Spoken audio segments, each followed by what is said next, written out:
Kaos spesial dari Starting Eleven, merchandise edisi Timnas Day. Klik link di deskripsi untuk pre-order ya.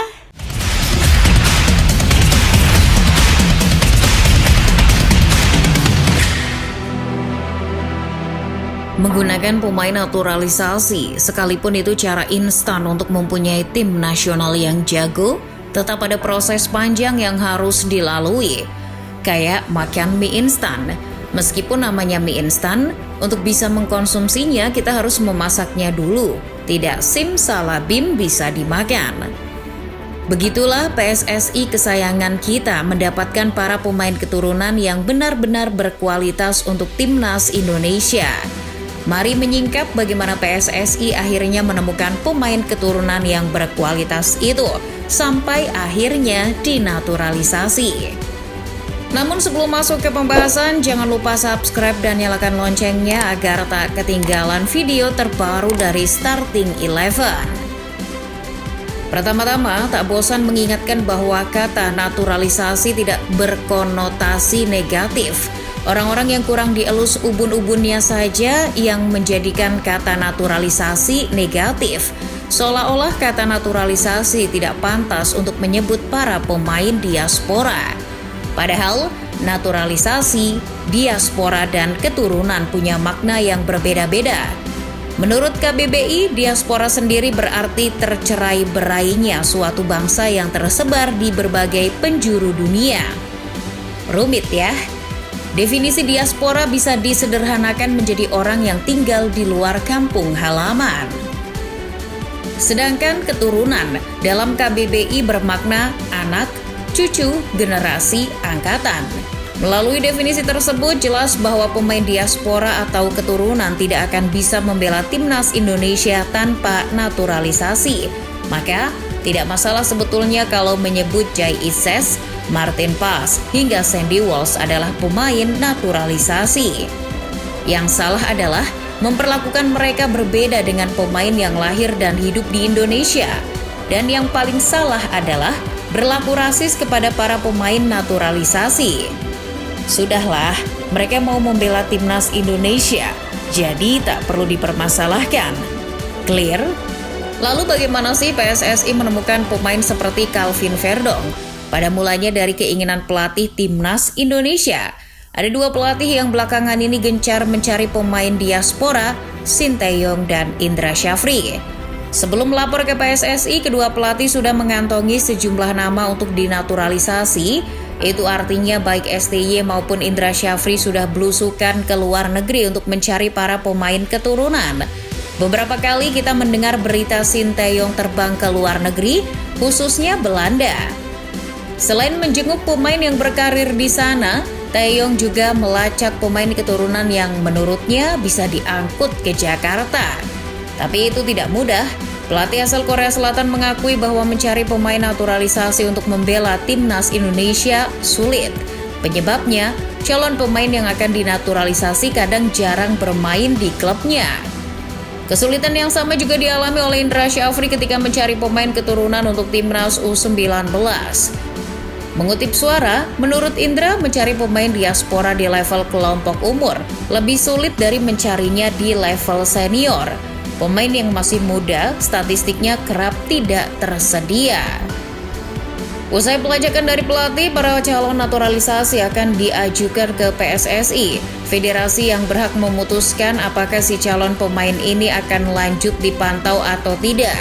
Ketika sampai ke meja PSSI pun ada segelondong syarat sebelum si pemain diprospek.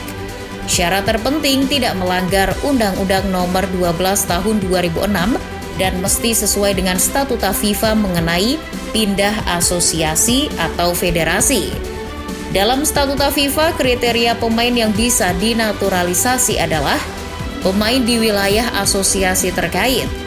Ibu atau ayah kandungnya lahir di wilayah asosiasi yang baru. Nenek atau kakeknya lahir di wilayah asosiasi yang bersangkutan atau tinggal di negara terkait sekurang-kurangnya 5 tahun. Dari kriteria itu melahirkan kategorisasi. Pertama, full blood, pemain berdarah dan tinggal di Indonesia, ia WNI sejak lahir.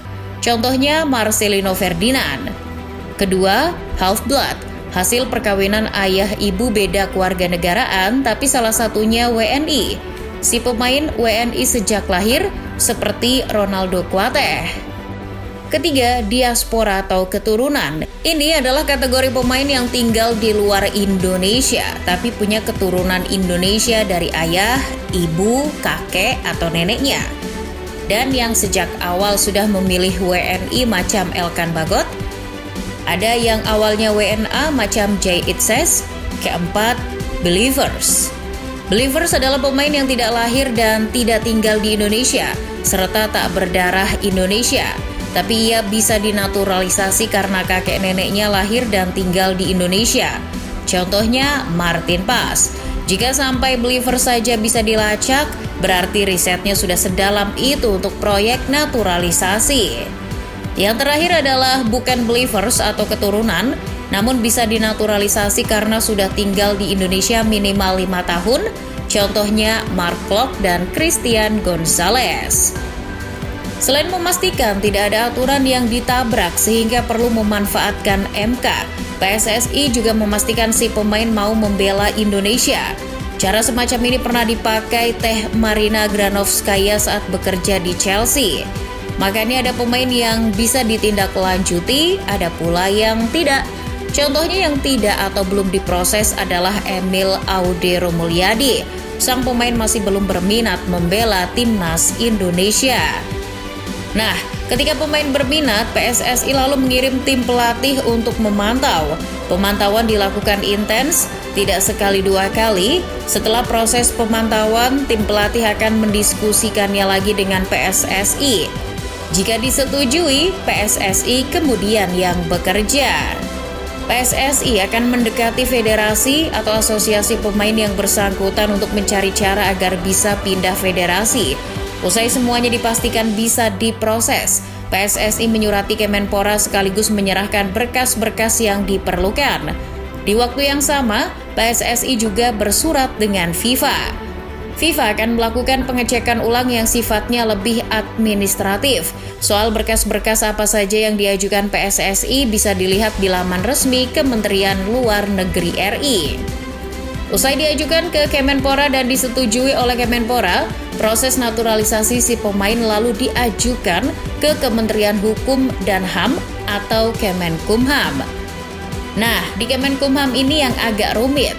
Mengutip skor.id, Kemenkumham akan menelaah lagi pengajuan itu dan mengecek persyaratan melalui Direktorat Jenderal Administrasi Hukum Umum atau Dijen-AHU.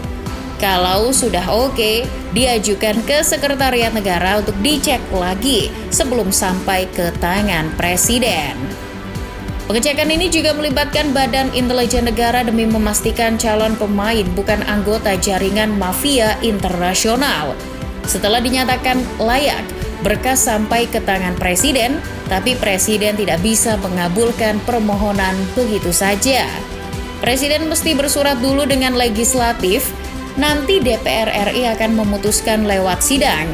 Baru setelah disetujui, DPR akan mengirim surat ke Presiden yang berisi rekomendasi pengabulan pemberian WNI pada pemain bersangkutan. Setelah itu, Presiden akan membubuhkan tanda tangan melalui Kepres tentang pengabulan permohonan kewarganegaraan. Barulah setelah itu si pemain bisa disumpah menjadi WNI. Namun sudah disumpah WNI pun si pemain belum tentu bisa membela timnas Indonesia. Jika masih ada sengketa terutama yang menyangkut FIFA, ya harus diselesaikan dulu. Seperti halnya yang terjadi pada Martin Paes. Soal kasus Paes ini kamu bisa menonton video di Starting 11 Story. Lalu apakah untuk menaturalisasi pemain keturunan yang sebelumnya WNA membutuhkan biaya? Mengutip laman resmi Kementerian Pendayagunaan Aparatur Negara dan Reformasi Birokrasi, berdasarkan peraturan pemerintah nomor 28 tahun 2019 tentang penerimaan negara bukan pajak, ditetapkan biaya sebesar 50 juta rupiah untuk setiap permohonan naturalisasi yang berasal dari pemohon WNA itu sendiri. Namun, untuk Timnas Indonesia, mengutip Okezone, mantan Komite Eksekutif PSSI, Hassani Abdul Ghani mengatakan tidak ada biaya khusus dalam proses naturalisasi. Pun bagi sang pemain, mengutip Jawa Post, Erick Thohir memastikan tidak ada pemain naturalisasi Timnas Indonesia yang minta bayaran. Bagaimana football lovers? Rumit dan panjang bukan prosesnya? Proses panjang nan rumit ini akan terbayar ketika Timnas Indonesia akhirnya bisa melompat lebih tinggi, seperti lagunya Sheila on 7.